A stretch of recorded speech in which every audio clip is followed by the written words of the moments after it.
Acts chapter 23. Paul, looking steadfastly at the council, said, Brothers, I have lived before God in all good conscience until today. The priest Ananias commanded those who stood by him to strike him on the mouth. Then Paul said to him, God will strike you, you whitewashed wall. Do you sit to judge me according to the law and command me to be struck contrary to the law?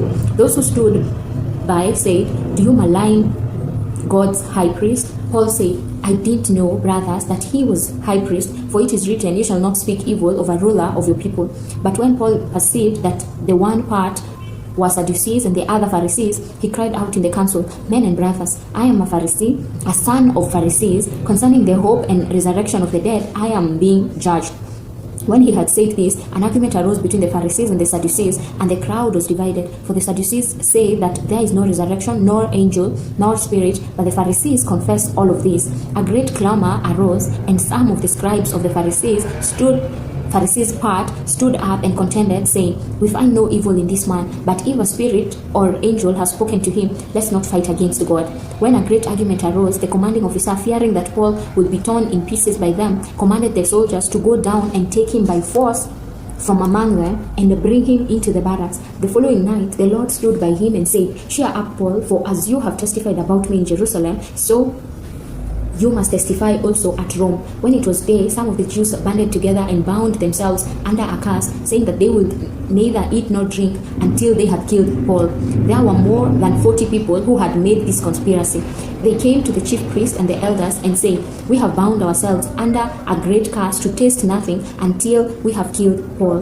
Now therefore, you with the council inform the commanding officer that he should bring him down to you tomorrow, as though you are going to judge his case more exactly. We are ready to kill him before he comes near. But Paul's sister's son heard they were lying in wait, and he came and entered into the barracks and told Paul. Paul summoned one of the centurions and said, Bring this young man to the commanding officer, for he has something to tell him. So he took him and brought him to the commanding officer and said, Paul, the prisoner, summoned me and asked me to bring this young man to you.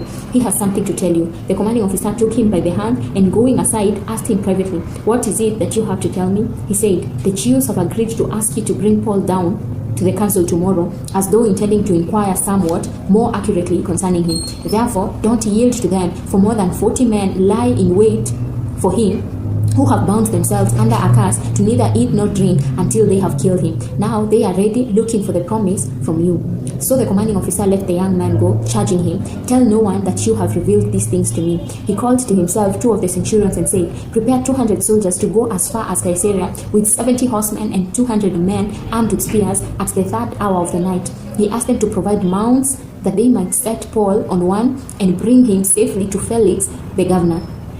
He wrote a letter like this, Claudius Lysias, to the most excellent governor Felix, greetings. This man was seized by the Jews and was about to be killed by them when I came with the soldiers and rescued him. Having learned that he was a Roman, desiring to know the cause why they accused him, I brought him down to their council. I found him to be accused about questions of their law, but not to be charged with anything worthy of death or of imprisonment. When I was told that the Jews lay in wait for the man, I sent him to you immediately, charging his accusers also to bring their accusations against him before you. Farewell. So the soldiers, carrying out their orders, took Paul and brought him by night to Antipatris. But on the next day they left the horsemen to go with him and returned to the barracks. When they came to Caesarea and delivered the letter to the governor, they also presented Paul to him. When the governor had read it, he asked what province he was from.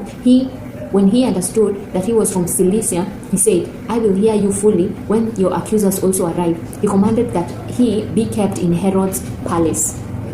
Amen.